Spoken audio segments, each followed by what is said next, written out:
Okay, good morning, everyone. Welcome to today's Computational Social Science Laboratory webinar series talk. Thank you all for participating in the talk today. Today, we are very happy to have a very great scholar to share with us his reflections and thoughts about the application of large language models and the five 5W question and why one important how question. So before I turn the table to our speaker, I would like to briefly introduce our speakers to all the audience today. Specifically, our speaker is Professor Vincent Peng, the professor of from the Department of Communication at the Michigan State University. And Dr. Vincent Peng, his research interests mostly include computational social science, health communication, political communication, and mobile analytics. And he has authored over 70 publications, so very productive scholar in the field in top-tier journals. And currently, he's also serving as the editor-in-chief of a very important journal in communication, which is Human Communication Research. And he also previously held the role as the associate editor at the Journal of Communication, both of which are leading journals in the field of communication. So today he will share us with the topic regarding the large language model and 5W and 1H question. Specifically, the classic 5W1H framework is our reflection regarding what, who, whom, where, when, and how.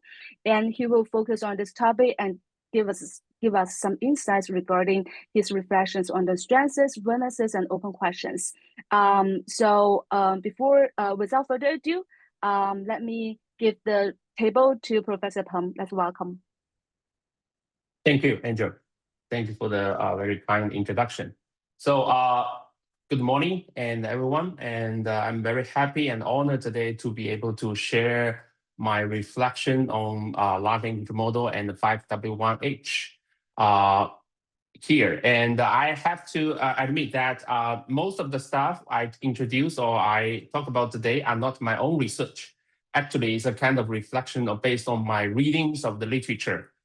And so I'd like to start with the, I think some of you may have heard about this bullshit discourse about large language model, right? And so there were two papers published in the past years. It's about whether GPT is bullshit or is GPT full of bullshit. And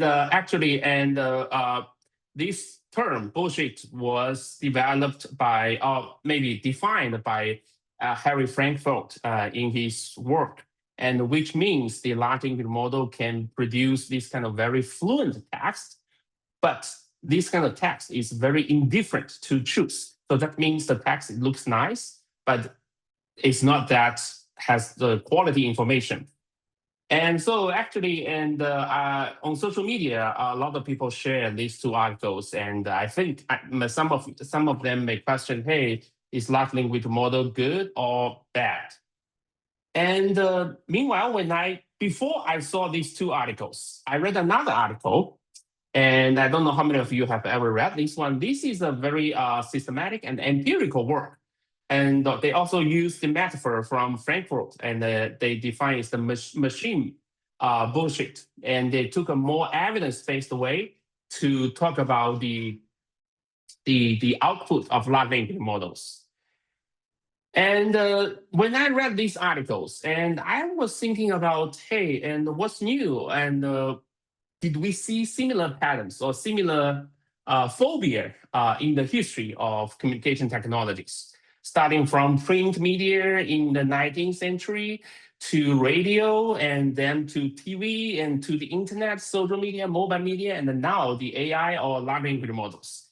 Actually, if we look at this timeline and take a historical perspective to think about this kind of discourse, we can see, hey, we are always worried about or be skeptical of this kind of new media technologies. So are we repeating a kind of familiar media panic pattern here? And we have been worried a lot about the new technologies in the past.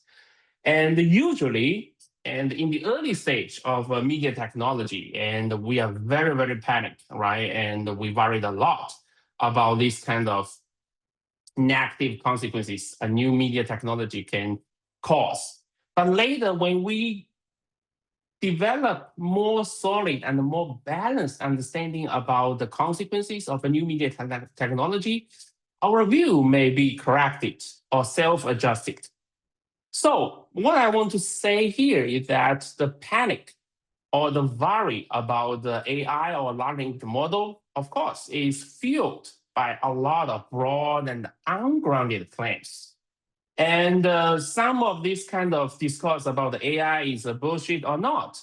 And they can be exaggerated or under evidenced, especially in news media coverage or in the general public grassroots discussion on social media. But I want to make it very clear, not all criticism is wrong, right? And some of them have their intuitive sense, or some of them have some evidence. But before we make these kind of sweeping claims, and we need to think about what's the evidence and how we can define and how we can quantify the consequences of the large language model, and how the large language model can be integrated into our academic research or into our social lives. So we need to move from panic to evidence. And when we make this movement, I think it's very important to think about what is the best framework or the guideline or this kind of landscape that can guide us to navigate the risks or the uncertainties brought about by the large language model. So this is a question, this is a very big question I have always been thinking about, and especially when we look at the literature about the applications of large language model and applications of AI in social science, in computer science, and every day we can see a lot of literature, right? But how we can organize our understanding. And so I think this framework, 5W and 1H, is a very good one. And because I think this one provides this very minimal but adequate grammar of social phenomenon. 5W means what, who, whom, where, when, and H. And 1H is how. So these 6 elements, basically, and they are not independent from each other. They are interdependent.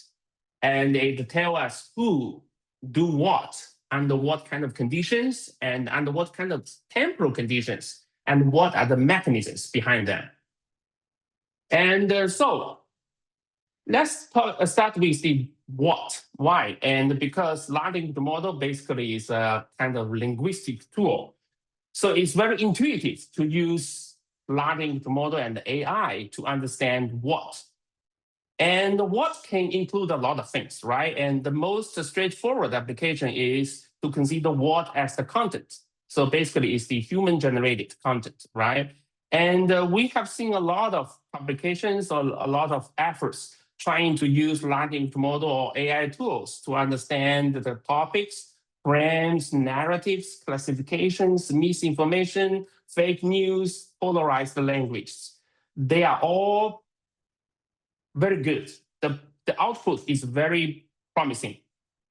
But what I want to discuss in this talk is not about this kind of application, very standard, very straightforward application. Instead, I want to ask is, can large language model move beyond labeling what is said to speak to what it means, what is valued, and what is done? So recent work and from the what I have read and has expanded the focus to 2 dimensions. And one is to move deep. And so a lot of studies have tried to probe the mechanisms behind how models handle content. And another dimension is the breadth. So that means they're moving from content to other dimensions of what? Including behavior and decision making. And so, for example, about the depth. And when we use the large language model to analyze or to produce text, and we are worried about the hallucination, right? And so very recently, I think some of you may have already read this article by a group of scholars from OpenAI. They try to understand why do large language models hallucinate. And so what they found is that hallucination actually is structurally determined. Why? Because those large language models, they are rewarded for their guessing rather than admit they don't know. So this means, hey, and if you, I can be rewarded because of I make up something, you'll keep continuing this kind of behavior, right? So this tells us a very important information that the outputs from large language models, they may be just this kind of stochastic or probabilistic guesses, not authoritative truths, especially when we don't have the fine tuning or we don't go through the training process. So this article is, I think this is a very fundamental and a very important article for us to understand how we can use large language models to understand what, because the source of hallucination, and this tells us the source of hallucination. And is this very fundamental? Why this is so fundamental? Because if we can break this rewarding system, or we can develop another new rewarding system when we use the large language model, that may mean, hey, we can approach a kind of non-hallucinated output. And the second study, and this is the study I just showed earlier, is about the do models care about truth? Basically, it's about the machine bullshit. And so what they found, actually, they identify different types of machine bullshit. And so and what they claim that we have different types of bullshit generated by the large language model. And one type is this kind of empathy rhetoric. I think many of you have already seen this, right? And they have a lot of very beautiful words, and grammatically they are correct. But when you look at the content, there's no substance there. So it's a kind of, basically, it's a kind of lip service, empathy rhetoric. And the second one is the flattery. And the third one is the visual words. And the fourth one is the unverified claims. I don't have much time to dig into different types, but they are different types of bullshit. What this tells us is that when we talk about bullshit, there may be different types, right? And with regards to different types of bullshit generated by the large language model, we may develop different kind of strategies to deal with it. And the third study, and I include in this one, is about the memory. Is about how large language model can memorize the parameters or the information. And so what they try to understand is that whether the large language model is just to repeat what they learned from the training data, or they will develop some original or novel information.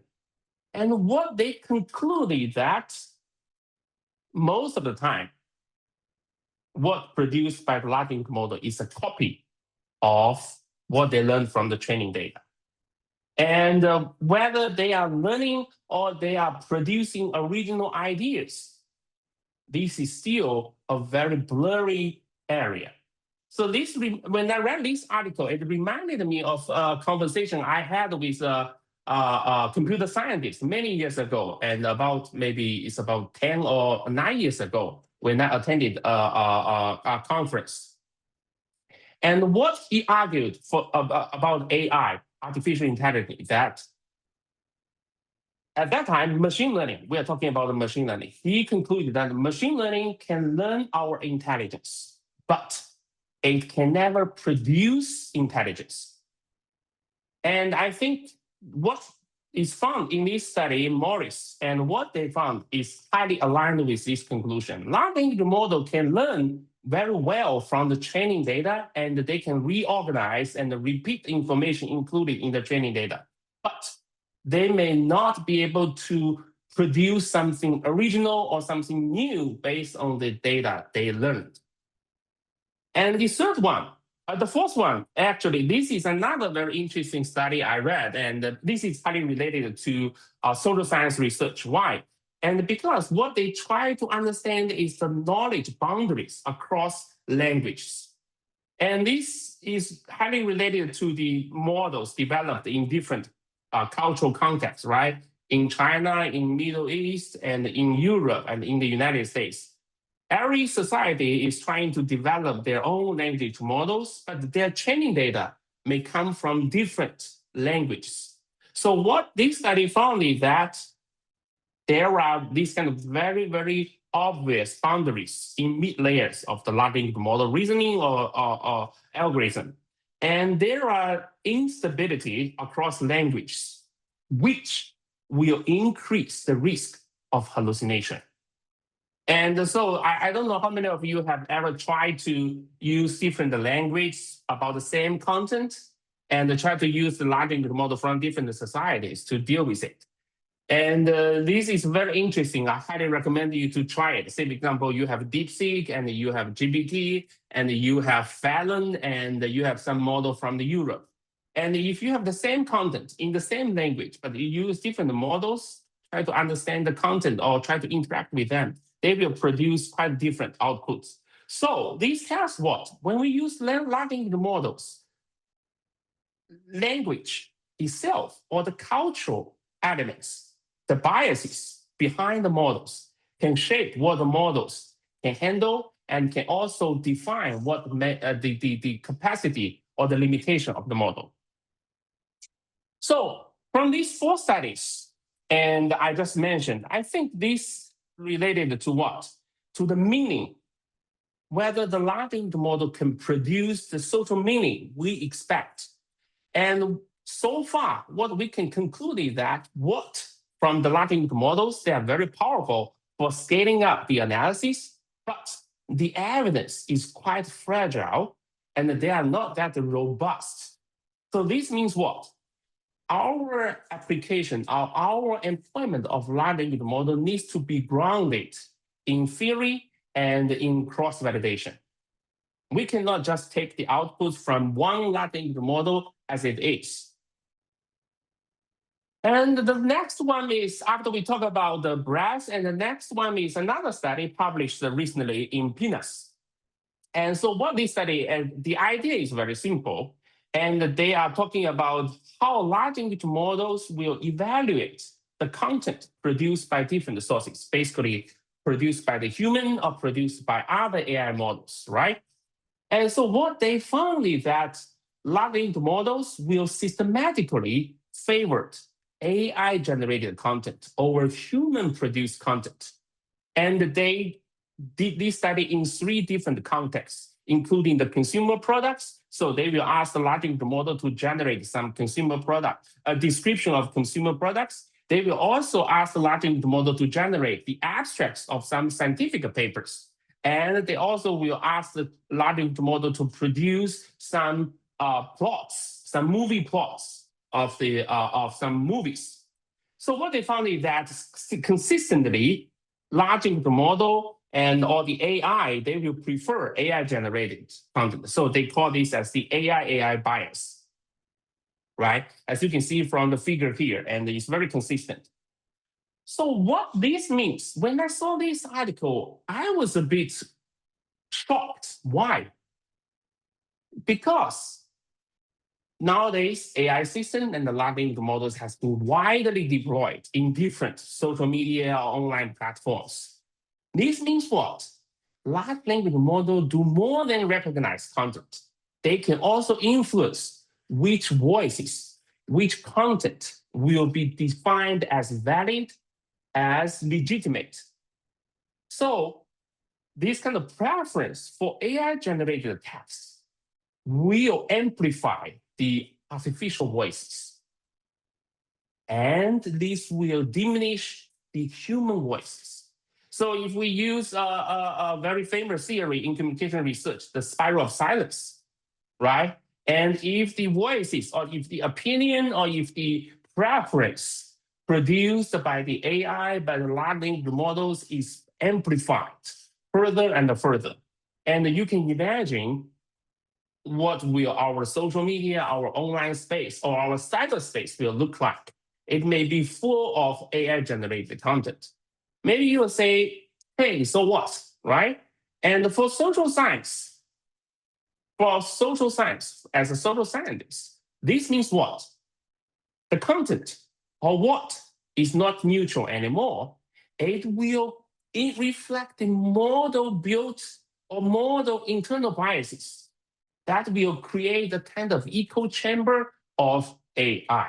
So this is not just an echo chamber of human beings, it's echo chamber of AI. So what will be the authoritative voices and what will be the dominant source of the information, at least on social media or on the internet? We need to think about the challenge here. So from this study alone, and what we can see that the meaning of what extends beyond the recognition.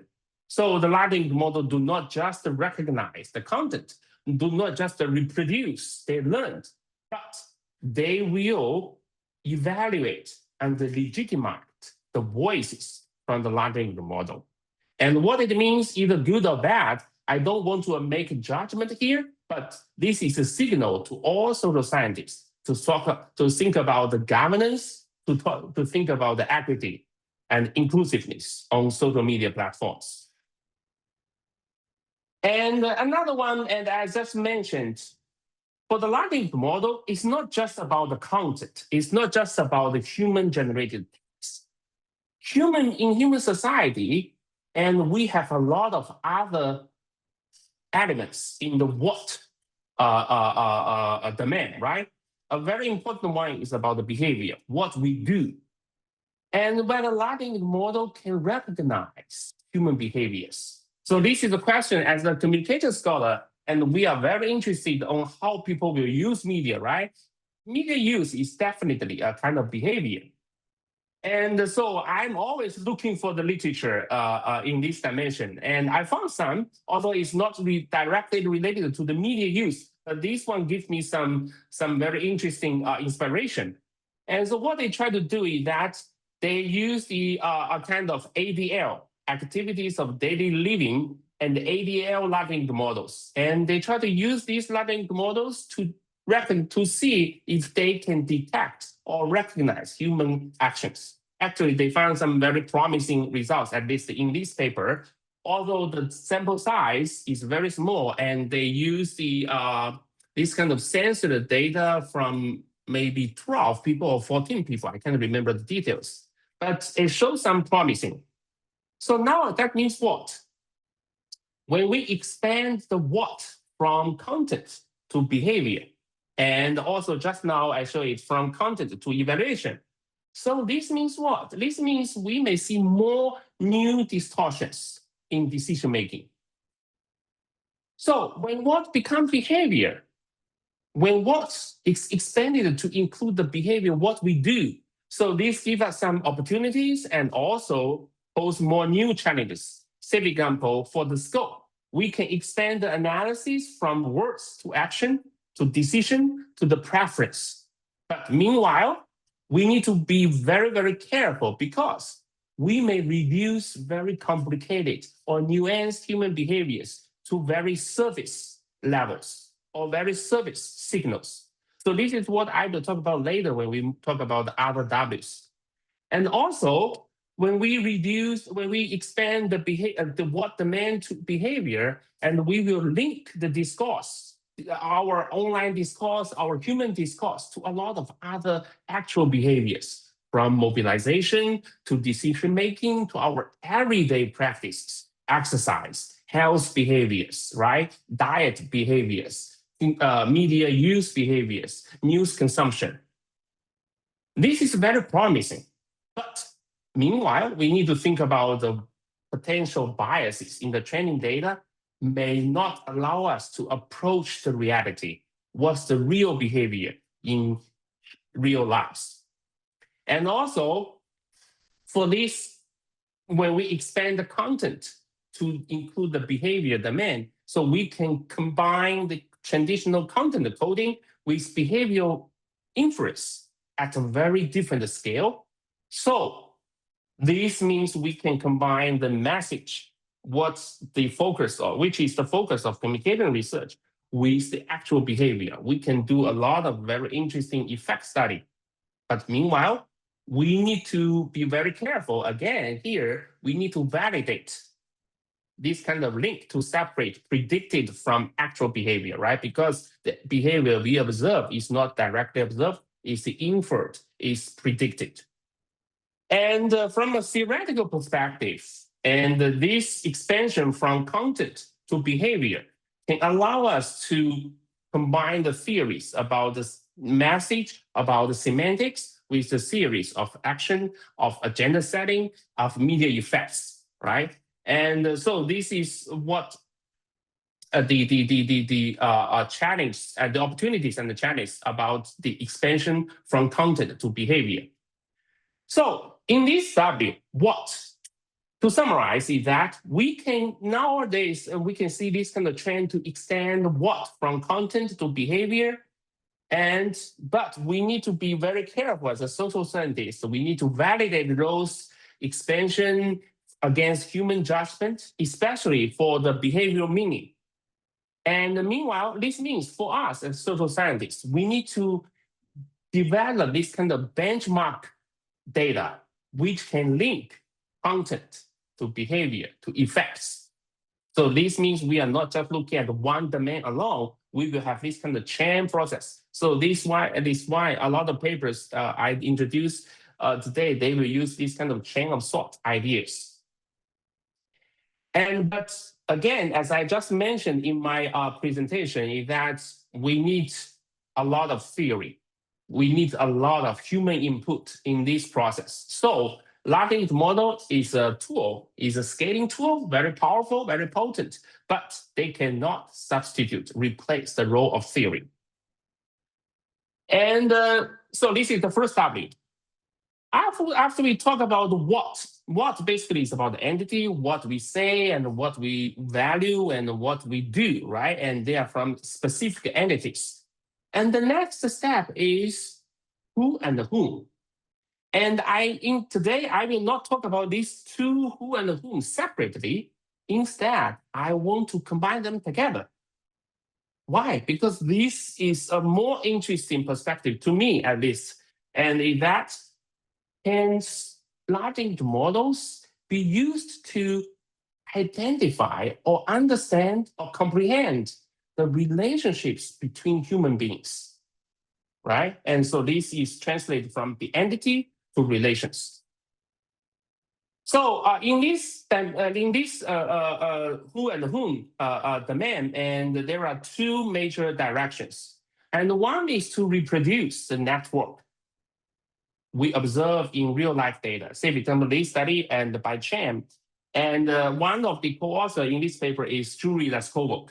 And so for some of you who are familiar with the network analysis, you will know him. And he's a professor from Stanford and computer science. He's a network scientist. And so they have a lot of real life network data. And what they found is that they use large language models to reproduce the social connections.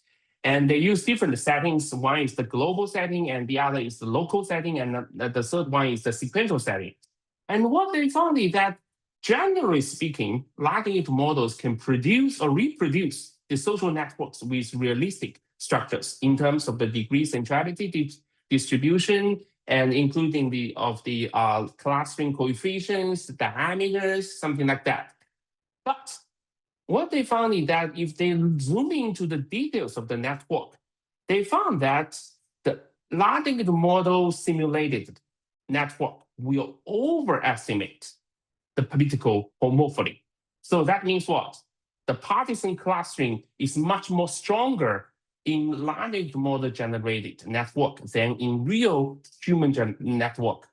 So this is another type of bias we didn't see a lot in when we look at the what domain. This is the imagined whom.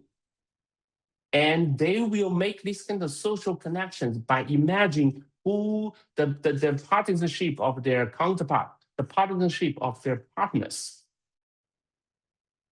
And the second dimension is they try to use the large language model to understand the graph, whether the large language model can comprehend the graph. So these three studies, they are coming from the same team. Is from my colleagues at the Michigan State and JT Tan. And they are a group of scholars who have been, before the large language model, they have done a lot of graph study. And so they have applied the large language model to understand whether large language model can capture the simple motifs. Motif means this kind of small community structure. And what they found, yes, large language model can do that, but large language model cannot understand the loops or the passes. So that means what? Large language model can help us capture the direct links, but they may not be able to capture this kind of indirect or layered types. And in another study, they found that large language model is very, very difficult to capture or to understand the multi-hop reasoning or shortest path. We all know the shortest path is a very important network statistics in network analysis, right? But here, what they found is that large language model is very, very difficult to do that. Again, this tells us large language model may not be able to understand this kind of indirect influence or the chance of influence that exists in human networks. And in another study, and from the same group of scholars, and what they found is that large language model, they can predict the node and the link when the network size is relatively small. But when the network size is becoming big, and it's very, very difficult for them to reproduce or to understand the network. And basically, it depends, what they found is that depends on how you prompt the model and how you do the scaling and how you employ the scaffolds. Okay, so in this domain, who and whom, the potential directions for us as a social scientists is that we need to develop a kind of hybrid pipeline. So that means we cannot just use large language model as a zero shot model and always powerful. We need to combine large language model with a lot of existing network tools like the graph neural network, and also we need to include some network statistics. And meanwhile, we need to develop better benchmarks that is annotated for the relationships among who and whom. So that means we cannot just train the data based on this isolated assumption. We need to provide the training data that will include the human connection data. And also, as you can see from the findings of those studies, large language model is very good at this kind of direct and explicit connections, but they may not be able to understand the implicit or indirect influence of the connections. So these tell us large language models can map visible ties, but only the social science theory, can reveal the hidden dynamics of persuasion and power. So this means in this application, theory is again very important. And the next W, naturally, is to talk about the physical or the spatial context of human action, of human content production, right? So social relations and the social interactions or social meaning, they do not float in the air, and they need to have a specific context. So this kind of context is embedded in specific place, environment, and settings. There's no doubt that geographic or the physical places will shape our human behaviors. But I don't know how many of you have ever listened to the podcast and recently by Feifei Li, and she made a very interesting point is that language is fundamentally a purely generated signal. Language is a kind of social artifact, and there's no language out there in nature. And you don't go out in nature and there's words written in the sky for you. So what she criticized is the limitation of large language model. And she said that we may need some new tools and computer vision tools, right? But there is a 3D world that follows law of physics. So this is her major idea. This is a quote from her interview. I highly recommend this interview if you didn't get a chance to listen to it. And so when I listened to that radio, I think it's last week, I was thinking about this presentation, right? And this talk. And whether large language model can be applied to understand where the physical context. So here we face a very deep limitation. And the large language model can generate fluent text again, but they may not be able to understand the three-dimensional space or three-dimensional body or environment. So in the literature, we do see some scholars, they use large language models to understand the context or understand the space, right? Say, for example, this study and also published in PNAS this year. And actually, they use large language model as a tool. And they use the large language model and to analyze the footage. And basically, it's a kind of captured by the web camera, right? And they studied the 30 years of public space footage in, I think it's in New York. And so large language model again, they need to develop some algorithms, right, to capture each people and the geographic context. And also they try to understand the walking speed and the lingering and then group encounters. And they found something very interesting. Over the past 30 years, and the people work much faster. Okay, their speed increased by 15%. But their lingering dropped by half. So that means people will not stop in public space. They just walk, right? And also the group encounters declined. So that means we don't have a chance to know our weak ties. But we all know weak ties is very, very important in social connections, right? And so what they conclude, and this conclusion, to me, when I read this one, I think this is very insightful. And what they conclude is that what the public spaces are shifting from social hubs to corridors. So that means public space is just a way that you will pass by. And it loses the meaning of social connections. And we all need to think about what this means for a human being, right? But again, this one is just that they use the large language model to understand, to analyze the social environment, how people will use this kind of public space by looking at the footage. Okay, so what it means to us as a social scientist. So this is a multimodal AI, which can use the analyze text and also the geographic context, can help us track patterns of use. But how to explain the findings requires theory and the context. So the conclusion is not drawn by the large language model, it's drawn by the researchers. So this is one application to use large language model to understand the social environment. And the next one is they try to use the large language model to see if they can make reactions to the physical environments. And they do this kind of simulation. It's a kind of experiment. They put large language models as a kind of agent driver, right? And so they use large language model to empower some agents in animal AI tasks. Okay, so they created this kind of pseudo society, and each agent in the society is powered by large language models. And so what they found is that large language models, this kind of large language model powered agents, they can handle simple retrieval of geographic information. Okay, they will know whether this is on the first floor, on the second floor, or the third floor, whether there are some obstacles in this space, or there are no obstacles there. And this large language model powered agent, they are not doing very well on permanence and the tool use or causal reasoning. So that means when you see some obstacles there, and they cannot decide how they will deal with this obstacle. Maybe they should take another route, or they should climb over, or something like that. Large language model cannot do that, okay?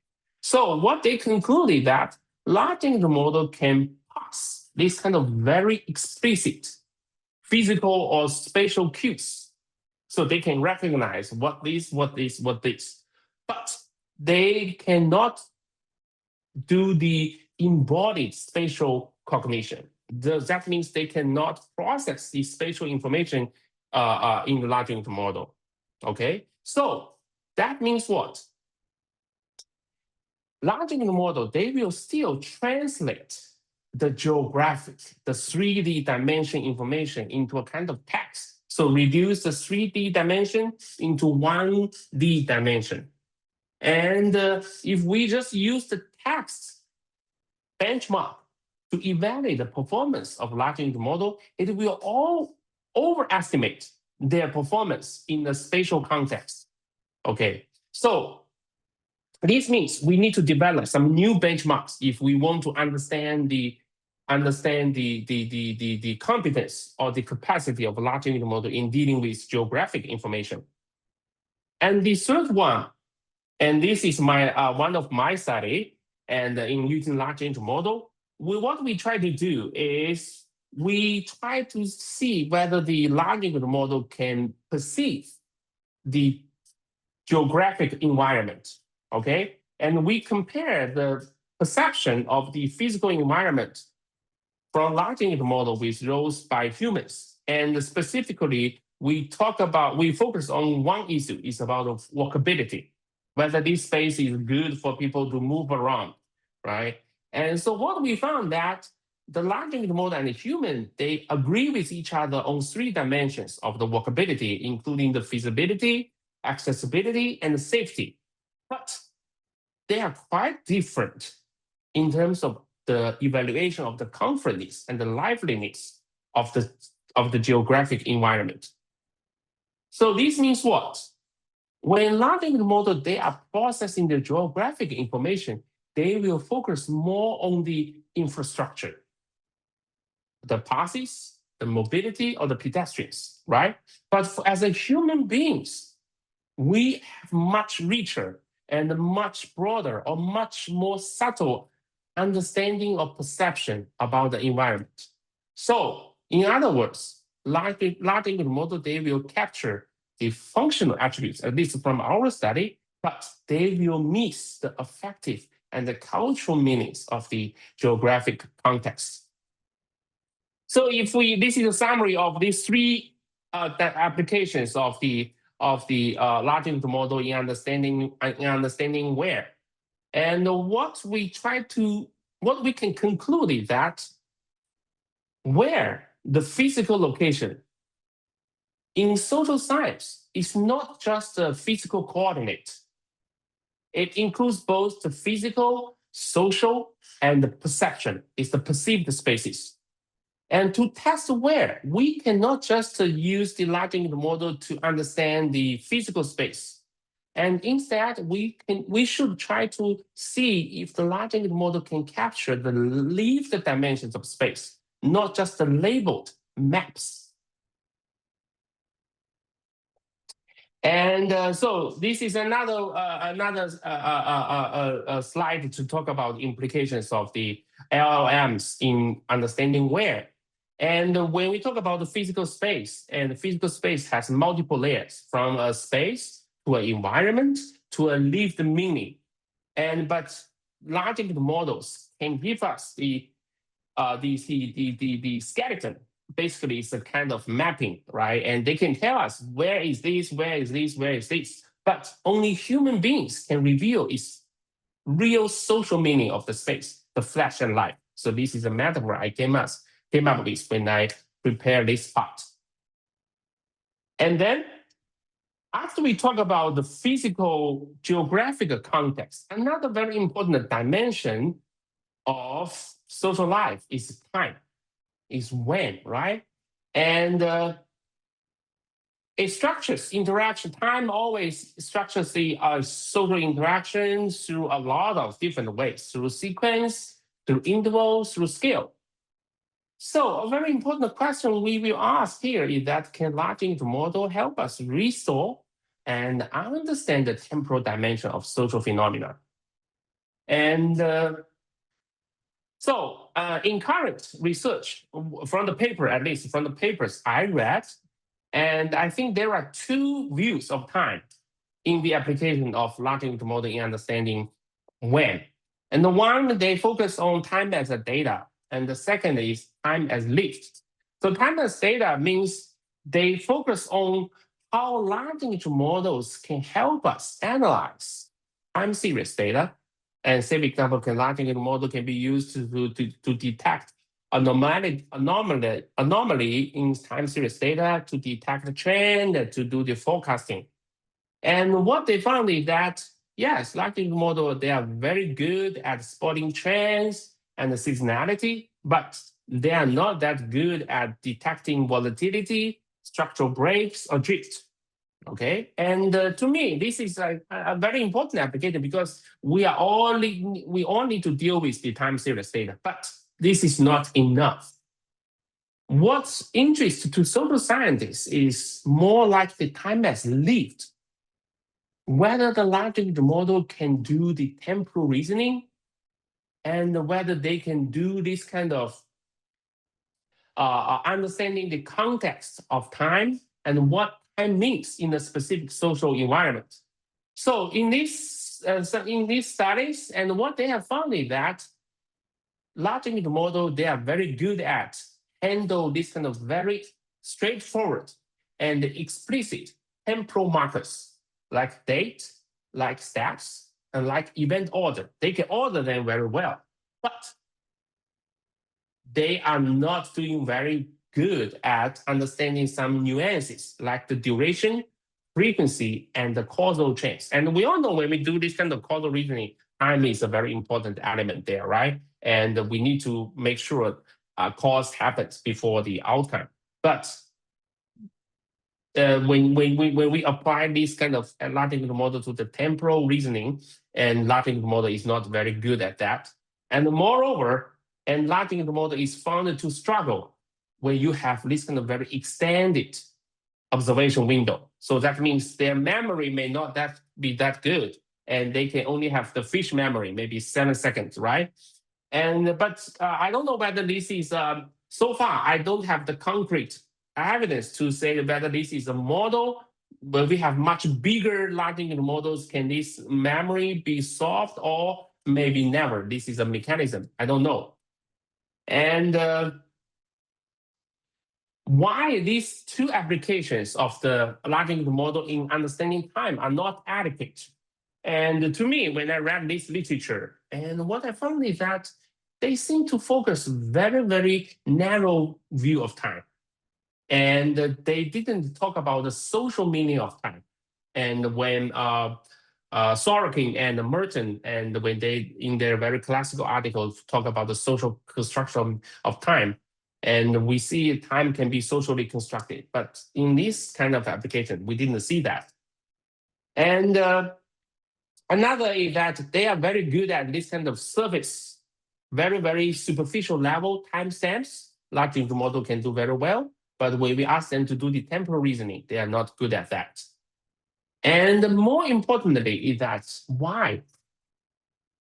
From what I see in this kind of study is that they use a kind of benchmark, computer scientists, they use kind of benchmark data when they evaluate the performance of large language model that does not meet our needs as a social scientists. Say, for example, a lot of benchmark data, they use the time series data. But time series data is everywhere, it's like the stock market. And they may be very, very useful to detect this kind of abnormal spikes or some external shocks, but they didn't carry too much social implications. So because of the misalignment between the benchmark data and our needs, the application of large language model in temporal, in understanding when, is very, very limited. So what we can conclude from this body of literature is that large language model, they can do very well in marking when things happen, but they are not very good at how time shapes meaning and effects. I still have some time. And maybe, yeah, I skip this one. Okay, yeah, I want to talk more about the how. so far we have talked about what, who, whom, when, and where, right? And so these are the 5 W's. And the most challenging question is this H, is how. Because this how actually is about what? It's about our long-standing concern in social science. It's about the mechanisms. It's about the causality. It's about the explanation. So this how defines our nature, the nature of our research, whether it's descriptive or is a theory-driven, right? And for the large language model, this is also the weakest dimension, as we can see from the literature. So when I read this kind of applications, the literature, and I summarized, there are 3 approaches to how with the large language model. And the first one is the simulation, the second one is the causal inference, and the third one is the reasoning. So first is a simulation. In this line of research, and they just use the large language model and to generate or to simulate experimental subjects. Say, for example, in these 2 studies. And the first one, and I don't think it has been published, but for the second one, it was recently published in PNAS. Both of them, they try to use large language model to simulate human beings. And they try to understand their responses to some consumer stimulus. Say, for example, whether there are some price increase and what's your purchasing decision. And for the second one, they try to classify some very classical the game theory experiments. And what they found in these 2 studies is quite different. For the first one by Gui and Tobia, and what they found is that large language model cannot capture the human responses. And say, for example, human beings, they always have a downward sloping demand. But for the large language model, they will produce an inverted U-shaped demand. While for the second study by a group of scholars from University of Michigan, and what they found, hey, large language model is very good at this kind of in simulating human responses to game, this kind of cooperation defection games. And whether they are aligned with human responses or not, what I want to say is that simulation, and they can help us approximate social patterns. But simulation alone cannot be equivalent as the explanation. Whether it can simulate or cannot simulate, or they are aligned or misaligned with the human resources, they cannot replace. They cannot replace our human social explanation. And the second approach is what? These studies, they try to use large language model as a tool and to help enhance our causal inferences. Say, for example, for the first study, they develop a kind of algorithm called DISCO. And so they try to use large language model to generate what? To generate the counterfactual arguments. And we all know that there are kind of increasing interest in counterfactual reasoning in social science, right? But sometimes it's very difficult to find the appropriate counterfactual arguments. And so they use the large language model to generate counterfactual arguments. And there may be different versions of counterfactual arguments. And they developed the large language model to generate multiple versions of counterfactual arguments. So this means what? We can scale up our empirical studies about what if, right? And to test the causal claims. Well, for the second study, and these 2, the 2 authors, they are from, I think it's from the Harvard and from the School of Government there. And what they try to do is very interesting. It's highly related to message effects in communication research. And most of the time, we will treat text, the message, as the treatment, right? And in the past, we will rely on the randomization to make sure the experimental condition and the control condition, they are homogeneous with each other, in addition to the stimulus they received, right? But we all know this kind of message itself, they may carry some confounding factors. And for the same message, for different message, they may include a lot of confounding factors in the message itself. So what they try to do in this study, and they propose a kind of workflow that can use the large language model to regenerate, separate treatment features from the noise. And so they will decompose the different elements of a text of a message and try to make sure to improve enhance the equivalence of the messages. So this can allow us to make much better and make much solid attribution of the causal claim about the message effects. Okay, so for this line of research, I think there's no doubt that large language model can strengthen the causal design, right? By provide cleaner treatments, by provide scalable counterfactual. Again, theory need to step into the picture to define what counts as a causal features, right? Because if you just use the large language model to randomly or let the model to guide the process itself, you may get lost. But you need to rely on theory to guide what can be considered as a causal feature in your study. And the third study, when I prepared this slide last week, and originally I had another study, but when I saw this article and just published several days ago, I think, okay, I should replace it with this one. So this was quite new, right? And it's about DeepSeek. And so what they do, this study, and they use the DeepSeek V3 model as the base model, and they use the reinforcement learning. And so this kind of reinforcement learning is what?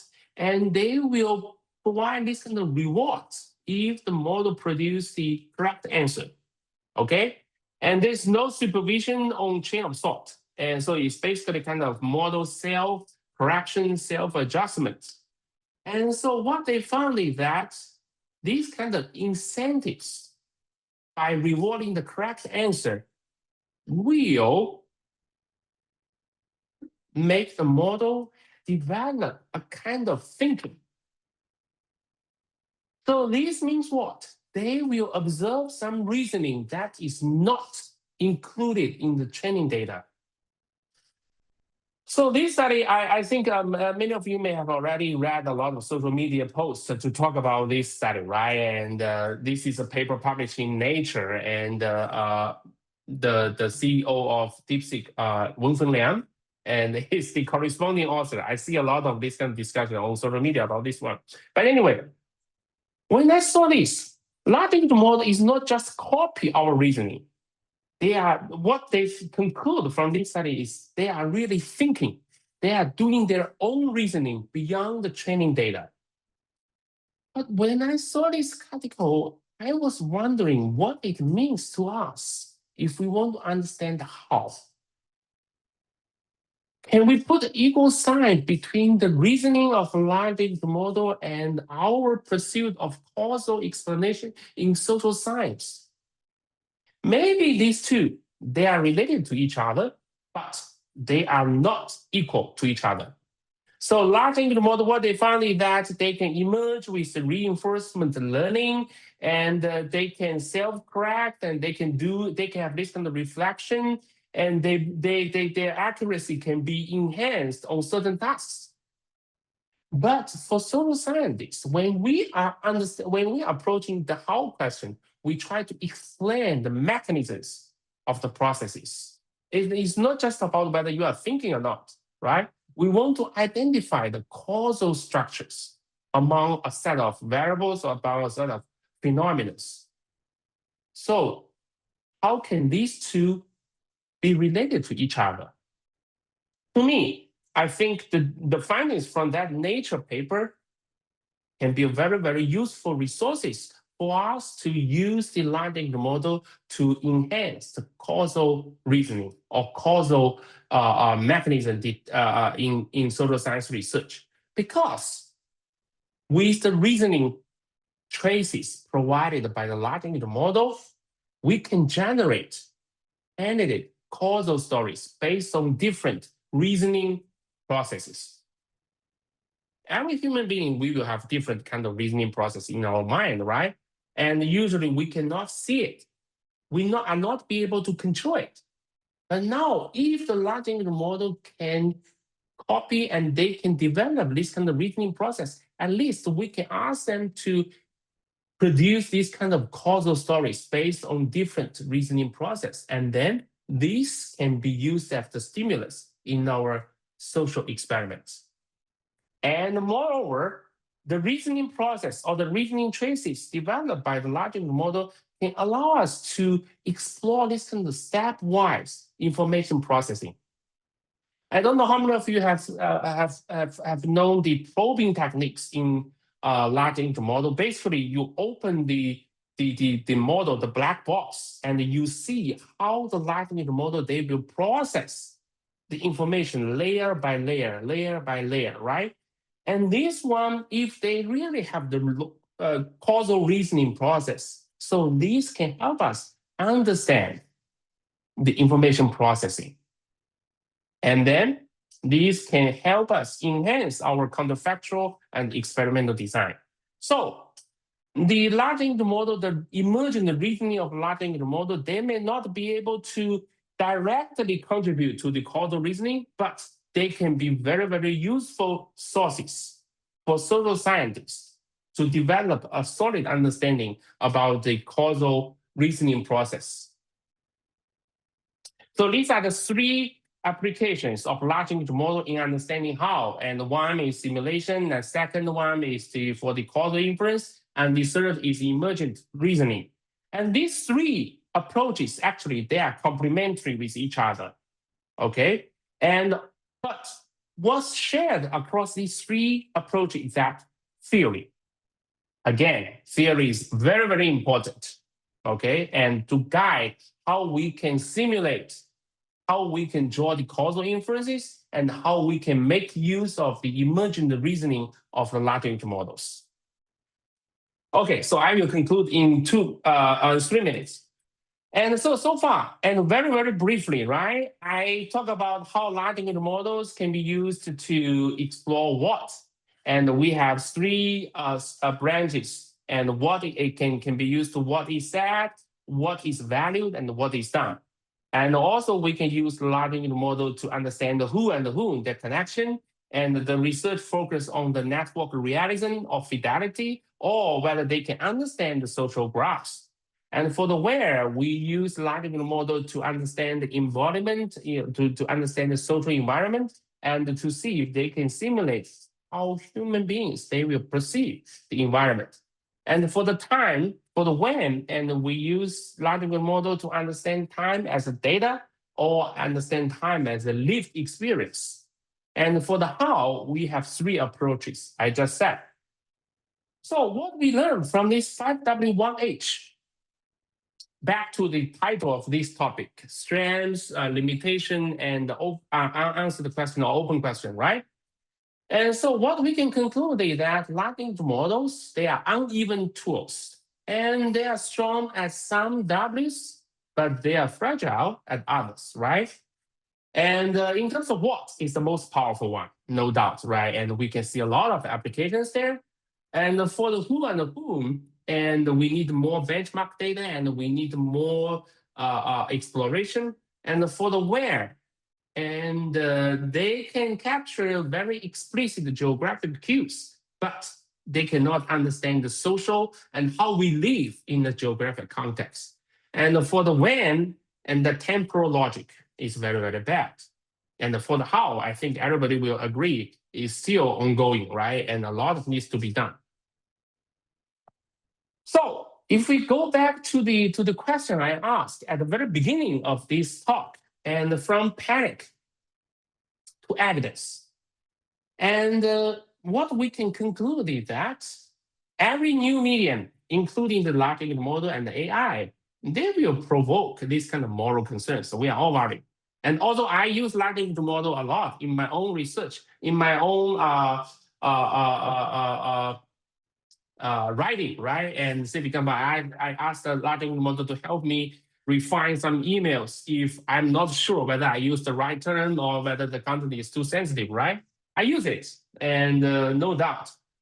But we also need to recognize that large language model is there and will be there, right? And I can't imagine we will remove large language model from our media landscape completely. And so what we need to do is not to make this kind of sweeping claims about whether it's a bullshit or not. No, I don't think that's the correct way to deal with it. Instead, we need to ask, what can they measure? Where do they fail? And how we can validate them. And so that means we need this kind of evidence-based and theory-driven evaluation of the application of large language models, rather than this kind of very, very sweeping and blanket celebration or dismissal. Neither one is not good. It's good. So when I prepare this talk, I ask myself, am I too ambitious or too greedy to say, hey, can you do all 5W and 1H? Large language model itself, right? And maybe no. But again, the potential of large language models or the AI tools, I don't think we have a very, very comprehensive understanding. And more importantly, is the technology is developing so fast, right? And so what I try to say is that we need to build this kind of developed the hybrid pipelines. We have the models and we have the statistics and we have the social theories. So this is very similar in the age of computational social science. We cannot just use the big data, right? And with big data, it's kind of a lot of noise. Maybe all of them are junks, right? And we have the large language model, and we have statistical tools, and we have the social theory. By combining these three elements together, we can develop a objective and systematic evaluation of the role, of the potential, of the limitation of large language models in understanding the 5W and 1H. Okay? And also, we need to find or develop this kind of new or much better benchmark data to reflect the lived phenomenon in human life.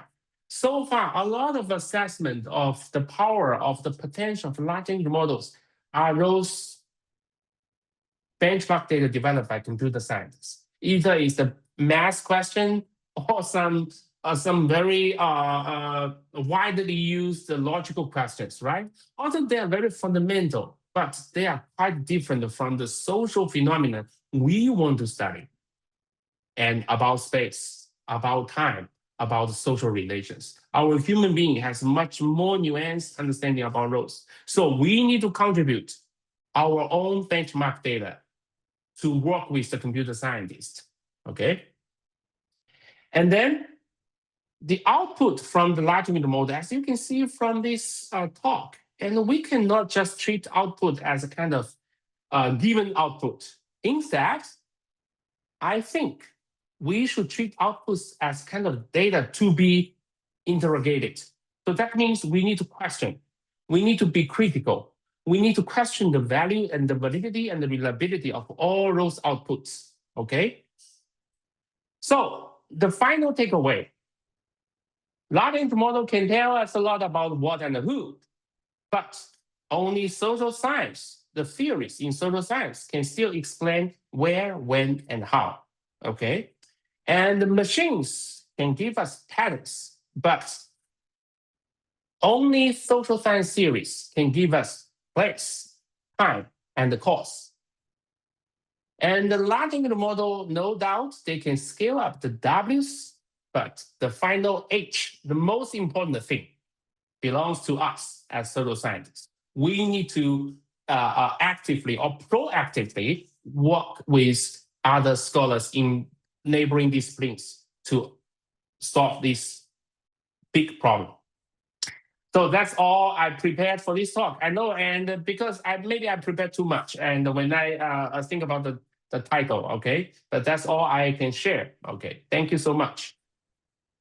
Thank you, Professor Peng, for this really brilliant talk in summarizing and reflecting on the strengths and weaknesses of the application of large language models in social science research, drawing on the most recent and updated literature in the field. Now the floor is open to accept questions. We will have about 20 minutes for Q&A. If you have any questions, there are two ways that you can raise your questions. First is that you just input question in the chat box and I can direct you to ask question and raise question by yourself. Or you can, if it is not very convenient to ask questions by yourself, you can also input or type your questions in the chat box and I can read the question for you. So there are two ways. I see one hands up that's from Professor Eric Hekila, professor from the School of Price School of Public Policy at the University of Southern California. So Eric, please. Thank you, and thank you, Professor Zhu, and thank you, Professor Peng, for a really thought-provoking presentation. I could easily take up the whole 20 minutes just even asking questions, but in the light of the diminishing time, I'll just make two kind of observations. One is that a lot of what you were describing, for example, in the what, in the early stages, and you were describing the different kinds of what problems that emerge in these large language models. Each time you gave an example, the hallucination or the bullshit or the bias by the training models, etc. I'm thinking I can think of specific human examples that do exactly the same thing. So in a sense, I don't see it as necessarily a problem identified with large language models. It's a problem identified with the learning process per se. And I could go into that more, but I'd like to go to the second point, which is, I think you're pointing to kind of implicit knowledge, to me really resonated. I think that's a thing that we carry within us as humans that large language models would find difficult to do, right? But one topic that's sort of I'm beginning to become, infatuated with, but it's still at a very early stage, is to think about, we see the progression of large language models going from word to vec, and then paragraph to vec, and then doc to vec, quite remarkable. And that has prompted me to ask, well, when can these models go to novel to vec? Because novels bring in a lot of implicit knowledge of the type that you were pointing to. And I was recently visiting with my friend and colleague, Professor Michael Batty at University College London, who runs who's the founder of the Center for Advanced Spatial Analysis there. And we were, he has a rich trove of urban related data, sort of anything on London that you might ever want to historical physical data, the traffic flows, et cetera, the nodes, what the buildings were, and all of anything you can imagine about London. If you needed to go anywhere, the place to go would be Casa. But then at the same time, if we think about all of the novels that have been written, I just recently read Charles Dickens' A Tale of Two Cities, right? Yeah. Set at the time of the French Revolution. And part of it, one of the cities in that Tale of Two Cities was London. And so, and I also recently read Mark Twain's Prince and the Pauper, also set in London at the time of the death of Henry VIII. And there are very specific locations given and very specific actions undertaken, very specific paths that are geographical paths. And so what I'm suggesting is that perhaps some of this implicit knowledge that I believe you very correctly point to as crucial may in fact be embedded not just implicitly, but in a sense, almost in a very tactile way, with a very explicit spatial temporal, so historical and in space. So if we were to just feed in all of the novels set in London in the English language, and we subject them to some, grand experiment, we could look at any place as it evolves over time, and any time as it is experienced over place, and begin to mine that implicit data that you point to. And I'm sorry to take so long with my question or my observation. Yeah, I completely agree with you, what you just said. And what I just want to add in that we all need to remember, and is what? And Eric, I completely agree with you in that we may need to feed the model with more data, right? And remember what we now see from the large language model, all those large language model, most of the training data are coming from the online space only. From Wikipedia, from Reddit, and so these are some known, right? But there are maybe some unknown. But a lot of human social artifacts, the novels, the artistic work, the newspapers, and a lot of things has not been included in the current large language model. Although we say they have 70 billion and 100 billion or something like that. But in comparison with the human knowledge or the human information developed in the past thousands of years, the current knowledge of the current large language models, they are still very, very limited. So I completely agree with you. Say, for example, if we just feed the data, I share this idea with some of my students. What I imagine that, say, for example, we all know Google has a very meaningful project, is the Google Books, right?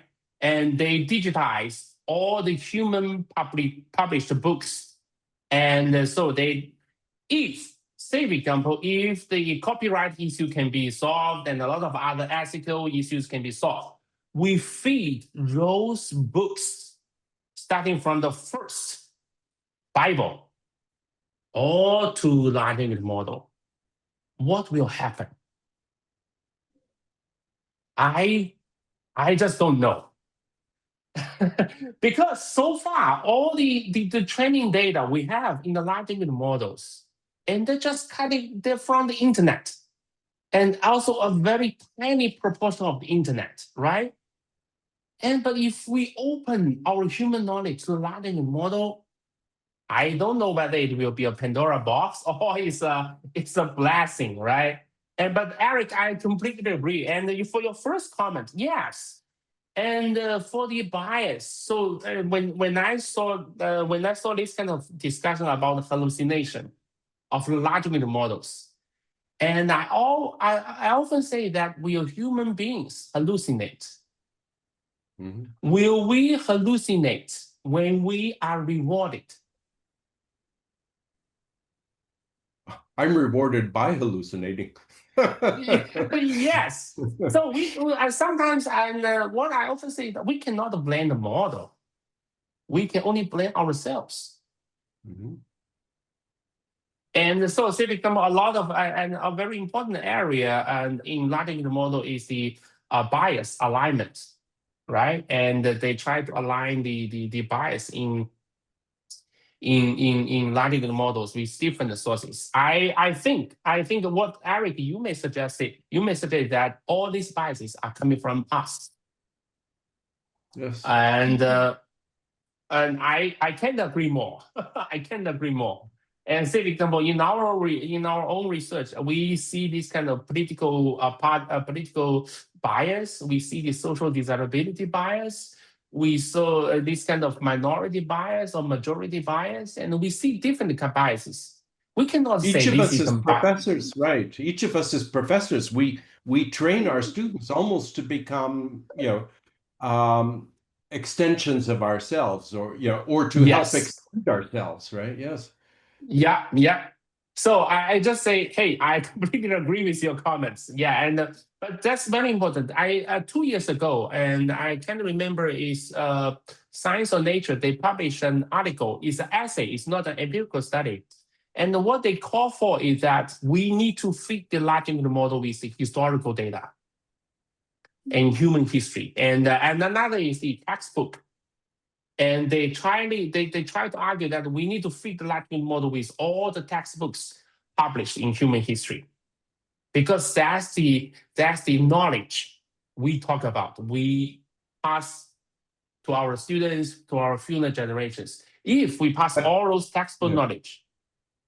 But if I could just add a little codicil to that, one of the things that thinking about this for about 20 years or so is, and I incorporated it into some of my teaching, but in my view, novels, in many ways, fiction can have more truth than nonfiction, because nonfiction is subject to review, right? And is subject to verification.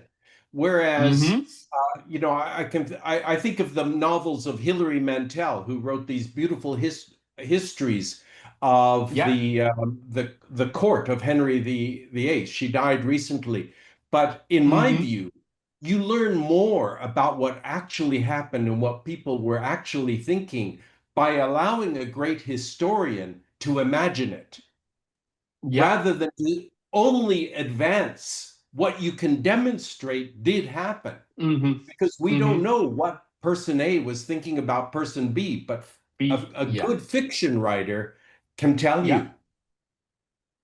Yes, I agree. Yeah, no, that's a very interesting. Maybe we can develop a novel large language model. That's to the large language model to customize that, right? It's novel to Vec. Novel to Vec. Yes, yes, Let's no doubt. talk. Yeah, thank you. Okay, thank you for this very interesting and inspiring discussion. Any other questions from the audience? Any other questions from the audience? Yeah, can I ask a Professor question? Chiu. Yeah, Professor Hi, Chiu Vincent. from Good to see you again. Hi, long time no see. Yeah. Thanks for the comprehensive and very insightful talk about the large language models. And just a follow-up question about the hallucination that you guys discussed earlier. I'm wondering whether you know any studies or have you thought about the hallucination could be a source of creativity, because you know when there's no factual answers or hard answers about the problem, then you force, for example, a human being to create some answers, then you know we will make up things, right? But that's something may lead to creative problem solving. So I'm wondering if you know any studies about that, or you have thought about that. Yeah, that's my Yeah, first definitely. question. I completely agree with your comment. I thought about that, but I can't recall any studies immediately. But I completely agree with you, because human beings, we daydream, right? And we have our daydream, and so if we ask the large language model, we call it hallucination. But when your kid, when our kids, they have listened, oh, I want to be a billionaire, and good boy, and go ahead to pursue your dream, right? And we take different approaches. But I agree with you that maybe the hallucination, if we put it in another way, it can be a kind of innovation or creativity. Yes, that's true. But again, and in the literature, as they become in the cultural production literature, they have some systematic way to define or to quantify the creativity. I think that's a very interesting topic. If you can quantify the creativity, and then you can empirically evaluate whether the idea or the hallucination produced by the large language model is more a creativity, or is just kind of something in the air. Yes. I think that's what we can do to measure or assess whether the hallucination is more like a bullshit side or a creative side, right? That there's definitely needs the benchmarks, right? As you mentioned, the benchmarks created by social scientists are really important. So I totally agree with that. And my second question is that in your last slide, you mentioned that the data we can use the large language models as tools, right, to help us Yes. for social science studies. But Mm-hmm. meanwhile, you mentioned that data need to be interrogated. So my question is, how are we going to use the data they generate, right? So we on one hand we will use them as tools, but we cannot trust the data. For example, there are some studies comparing or suggesting the use of large language models to code the text or annotate the textual information that can help us to code the data, right? That could be very Yeah. helpful for social scientists. But now we cannot trust the data, but we still need to use it. So is there any how do you suggest we handle this paradox, right?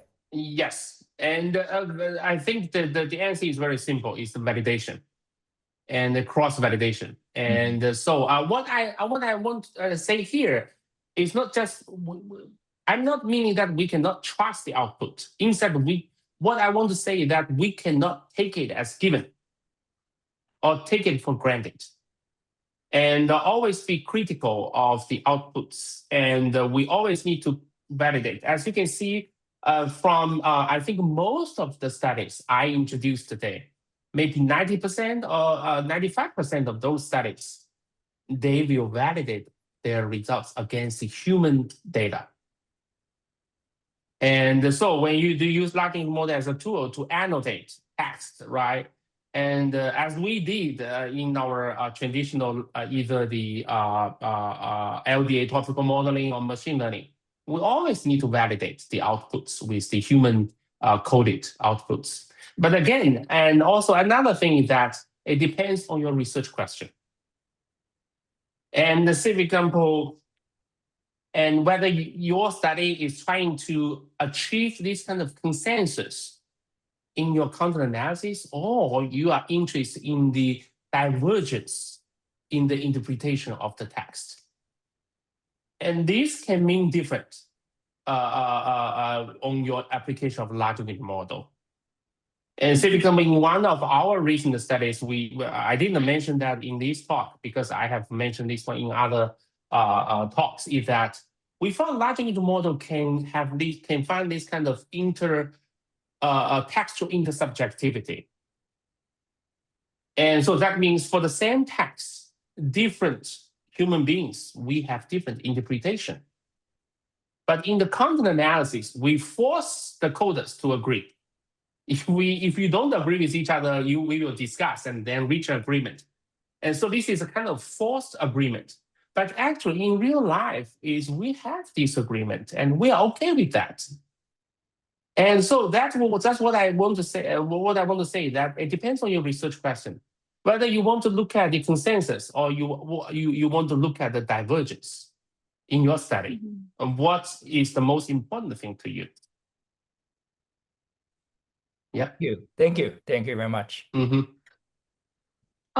Yeah, thank you for Professor Chiu's question as well. So there is one.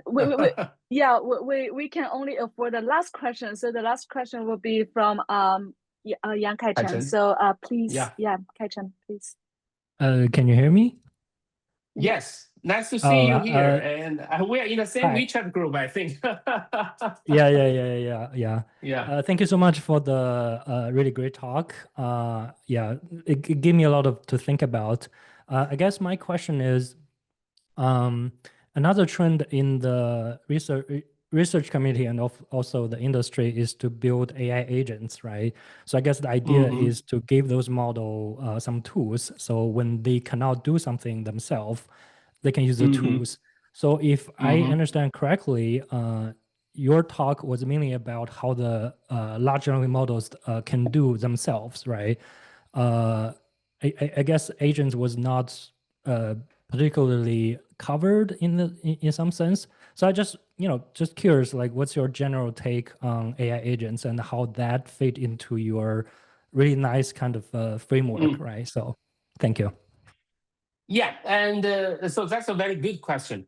And in some of the studies I reviewed, I introduced in this talk, and they use the AI to act as an agent, right? And so they will prompt the large language model with different personas.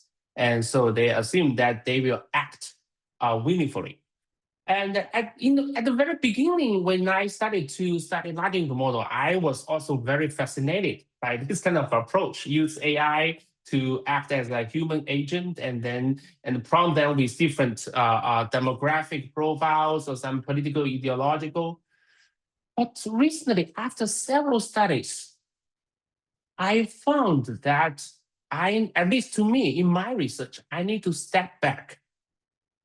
Because when we assign this kind of personas to large language model, to AI, when we ask them to simulate, we introduce a lot of confounding factors. When you ask, hey, suppose you are a male or you are a female, suppose you are a heavy user of something, a heavy smoker or something, we introduce some existing bias to the agent. And what I want to do now, so far, at least in my research, I want to understand what the model itself will work. And the same thing for the political bias, right? And if we can prompt the large language model with different AI agents, and suppose you are doing this, suppose you are doing that, or suppose you are female or male. But to me, I don't know whether the difference we see there is caused by the gender differences or is caused by the model differences. And so in my current research, I step back and I look the model as it is. But in the long run, I agree that the AI-powered agent is something I will do definitely in the future. I don't know whether I understand your question correctly or not. Is that what you want to ask? Yeah, I think that definitely makes sense. It just to me that for example, OpenAI, they are adding memories to ChatGPT, right?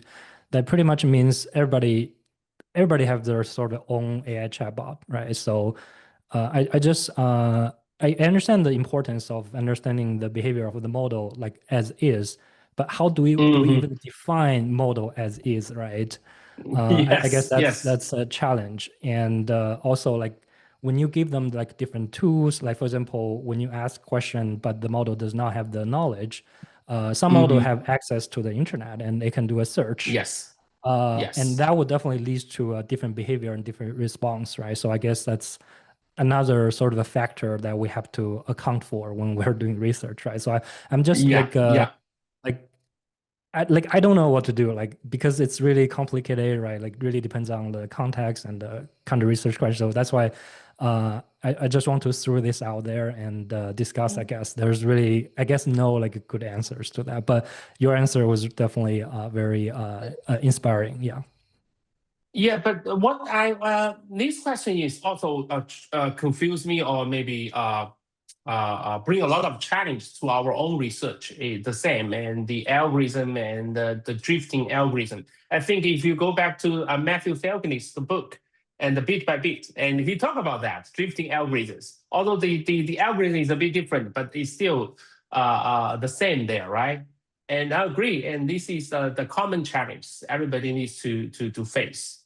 And more importantly is the robustness of our findings. And to me, that's another big challenge for all large language model research and how robust our findings can be. I just don't know. And even for some studies they publish in Peanuts, right? If we use a different model, will that be the same or different? I'm not that confident about that. I don't know whether Kai-Cheng, how you think about that. I guess I have the same kind of a question regarding how reliable those studies are. So at least for my own case, if possible, I would try to include as many models as possible if things are really consistent across different models, across different providers, then I'll be more confident that this is something more fundamental, I guess. But if you find like really different behaviors from different models, then I will put a big question mark right there. I guess that's just one way, but it's very expensive, right? So I'm not sure that's the solution to every question.